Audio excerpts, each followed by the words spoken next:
So students, myself JV and Dr. Kiran Yadav. In this session, I will discuss about polarization. So first I will discuss about the concept of polarization, then types of polarization, then different methods of achieving polarization and applications. So first let's discuss about what is ordinary light. Light is basically an electromagnetic wave which is non-mechanical. That means it does not require medium to propagate. It is transverse in nature, in which electric field E and magnetic field B are perpendicular to each other, and these both E and B are in phase and also perpendicular to the direction of propagation. So the direction of electric field E and magnetic field B and the direction of propagation, these three things are mutually perpendicular to each other. So this is the diagram which shows an electromagnetic wave. Here E is the electric field vector, which is shown by red color, and blue is the magnetic field vector. So X is the direction of propagation of the wave. So the direction of propagation, the electric field vector and the magnetic field vector, these three are mutually perpendicular. You can see this clearly from the diagram. E, B and direction of propagation can be considered to be the three perpendicular axes of a coordinate system. Clear? So let's discuss about unpolarized light. The ordinary light, like coming from a tube light or bulb, is an unpolarized one. It contains large number of atoms producing waves with particular orientation of electric vector E, and the resultant wave we get is unpolarized. Okay, so what is wave? As you should know, or you should have studied this in 11th class also. Waves is basically a superposition of waves vibrating in all possible directions. Now polarization is basically transforming unpolarized light into polarized light. In case of polarized light, the electric field vibrations are in a certain specific direction only. Restriction of electric field vector E in a particular plane so that vibration occur in a single plane. This is a characteristic of transverse wave. Longitudinal waves can't be polarized. Direction of their oscillation is along the direction of propagation. So only transverse waves can be polarized, because in these waves the direction of vibrations is perpendicular to the direction of propagation.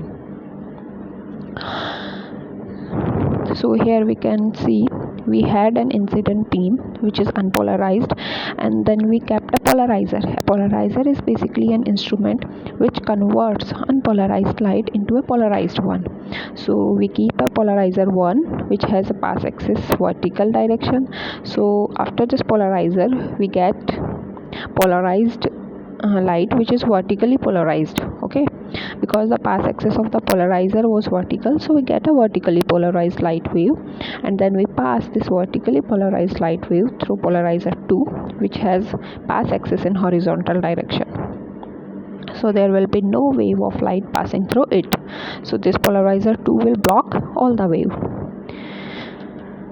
Now plane of vibration is a plane including the direction of light propagation and the direction of electric field. Plane of polarization is the plane perpendicular to the plane of vibration. So this is the diagram of a polarizer. Usually polarizer is made up of tourmaline crystal. In polarizer the atoms or molecules are arranged in a specific order. So when an ordinary light is passed through the polarizer, the emergent light, or the light coming out from the polarizer, is plane polarized. Clear? And the plane in which it vibrates is called the plane of polarization. So next question is, why only electric field vector is considered in polarization and non-magnetic field vector?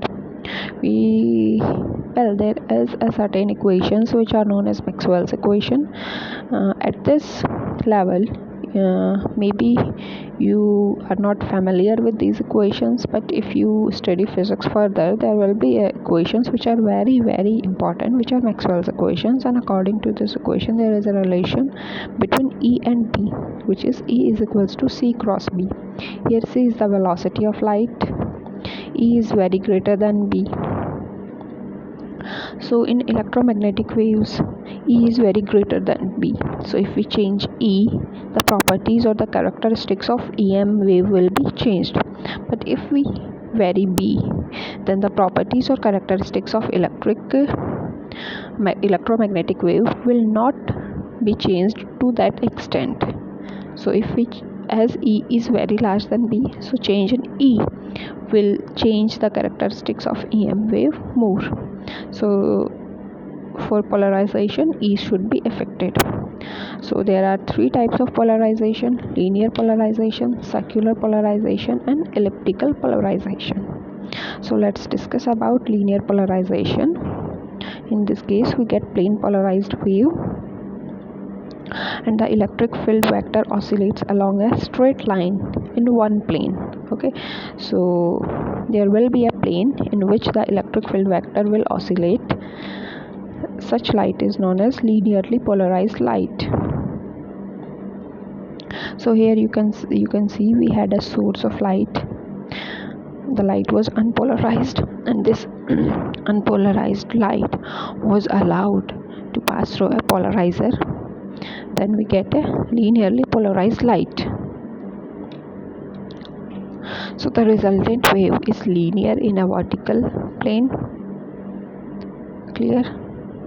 So this was all about polarization. So from the next topic, like in the next session, we will discuss about circular polarization and elliptical polarization.